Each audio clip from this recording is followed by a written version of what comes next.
그래서 유대인들처럼 유교병을 먹지 않고 무교병만 먹여서 구원해 주시려고 예수님은 유월절 양으로 죽으시기 위하여 예루살렘으로 입성하시죠. 나귀를 타고 입성하셔요. 그리고 그 성전의 누룩을 다 제거하시는데 성전을 청소하시는 모습을 통하여 이렇게 말씀을 하고 있는 거예요. 출애굽기에서 어떻게 했어요? 첫날 내 집에서 누룩을 다 제거하라고 했죠. 그 말씀대로 예수님이 무교절 첫날, 6월절이죠. 그날에 예수님이 성전에 올라가서 자기 집이죠. 거기서 다 청소하는 모습을, 성전을 깨끗하게 하시는 모습을 통하여 이렇게 말씀해 주신 거예요. 마태복음 21장 12절과 14절에 보면 12절부터 보면 예수께서 성전에 들어가사 성전 안에서 매매하는 모든 사람들을 내쫓으며 돈 바꾸는 사람들의 상과 비둘기 파는 사람들의 의자를 둘러 엎으시고 이렇게 말하죠. 예수님이 성전을 깨끗하게 청소하시는 것은 내 집에서 누룩을 제거하시는 모습이에요. 그래서 예수님이 6월절 양으로 죽으신 후에 그러면 무교절에 자신의 자녀인 교회들에게 누룩이 없는 무교병을 먹여서 구원해 주시려고 예수님은 성전에 들어가서 자기 집이죠. 자기 집에서 누룩을 깨끗하게 제거한 거예요. 그럼 이렇게 예수님 십자가를 통하여 이렇게 누룩을 깨끗하게 제거해 주셨는데, 그럼 그렇게 제거해 주셨는데도 율법으로 하나님 섬기면, 다른 복음으로 들어간 것으로 하나님 섬기면 뭐예요? 누룩이 들어간 거 먹는 거예요. 예수님을 배척한 자들이라고요. 예수님이 성전에 들어가서 깨끗하게 해주셨잖아요. 율법 복음으로 바꾸셨잖아요. 그럼 그 복음만 먹는 거예요. 이것이 뭐예요? 무교병의 절개를 지키는 거라고요. 그래야 저와 여러분들이 구원을 받는다고요. 그래서 이어지는 마태복음 21장 13절에 이렇게 말씀하고 있는 거예요. 그들에게 이르시되 기록된 바 내 집은 기도하는 집이라고요. 그래서 일컬음을 받으리라 하였거늘 너희는 강도의 소굴을 만들었다고요. 왜 이스라엘 백성들의 성막과 성전을 주셨죠? 이 재물이 내 죄를 다 해독해 주는 것처럼 누가 이루어 주신다? 여자의 후손으로 오실 메시아가 이렇게 해서 우리를 정결한 자로 만들어서 구원해 주신다고요. 이것을 성전과 성막에서 드리는 재물을 통해 말씀하고 있는 거예요. 그래서 뭐라고요?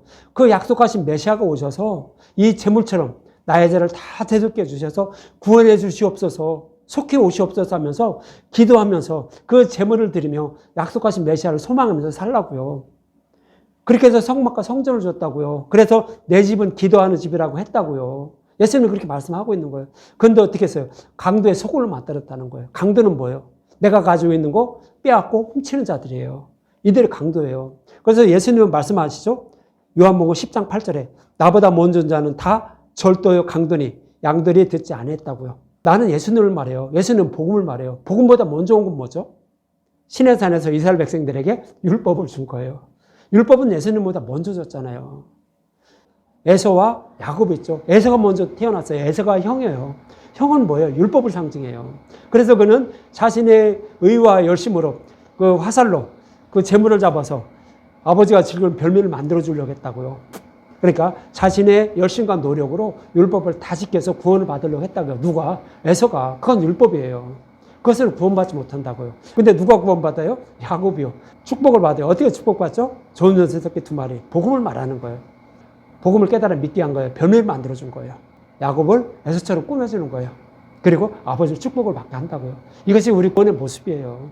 그래서 우리는 오직 복음의 말씀만 들음으로는 구원받게 되면 성경은 여기저기서 말씀하고 있는데 유대인들은 그걸 배척한 거예요. 그러니까 뭐예요? 나보다 먼저 온 자는 절도의 강도라고요. 율법으로 의롭다는 걸 받으려는 자, 즉 율법이 그렇다는 거예요. 율법은 나의 목숨을 빼앗아가는 강도와 같다고 이렇게 예수님은 말씀하는 거예요. 그래서 율법의 행위로 구원 받으려고 하는 자들은 강도한테 자기 목숨을 빼앗기는 거예요. 그러나 복음은 이렇게 빼앗길 수밖에 없는 우리 목숨을 우리를 살려주는 거예요. 그것이 복음이에요. 그래서 예수님은 그렇게 말씀하고 있는 것입니다. 이렇게 이제 예수님은 성전에 가서 청소를 다 하셨죠. 그리고 나서 마태복음 21장 14절에 이렇게 말씀하고 있는 거예요. 맹인과 저는 자들이 성전에서 예수께 나옴에 고쳐주셨다고 하죠. 맹인은 뭐예요? 진짜 눈을 안 뜬 사람이 맹인인가요? 영적인 맹인을 표현하는 거예요. 모든 인류는 다 영적인 맹인들이에요. 복음을 알지 못한다고요. 그들이 바로 맹인으로 표현하고 있는 거예요. 저는 자들은 뭐예요? 다리를 절룩절룩해서 어떻게 해요? 하나님 나라에 들어갈 수가 없다고요.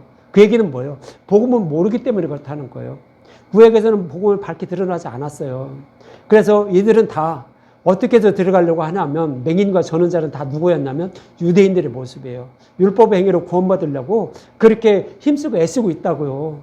복음을 모르고 있는 맹인들이라고요. 복음을 몰라서 하나님 나라에 들어가지 못하는 그런 다리 저는 자와 똑같다라고 예수님 말씀하고 있는 거예요. 이러한 자들을 예수님이 십자가를 통해 누룩을 다 제거한 거예요. 그래서 복음을 주시는 거예요. 그래서 그 복음을 말씀을 먹여서 그들을 구원하신다는 얘기가 뭐예요? 맹인과 전원자들을 예수님이 다 고쳐주셨다고 하는 거예요. 저와 여러분들은 다 맹인이며 전원자들이었어요.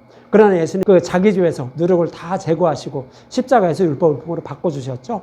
이것을 우리에게 먹여주는 거예요. 왜 먹여주죠? 맹인 같은 저와 여러분들, 전원자들인 저와 여러분들에게 그것을 먹여서 눈을 뜨게 하고 이 저는 병을 고쳐주셔서 구원해 주시기 위해서 예수님은 그런 일을 해주셨다는 거예요.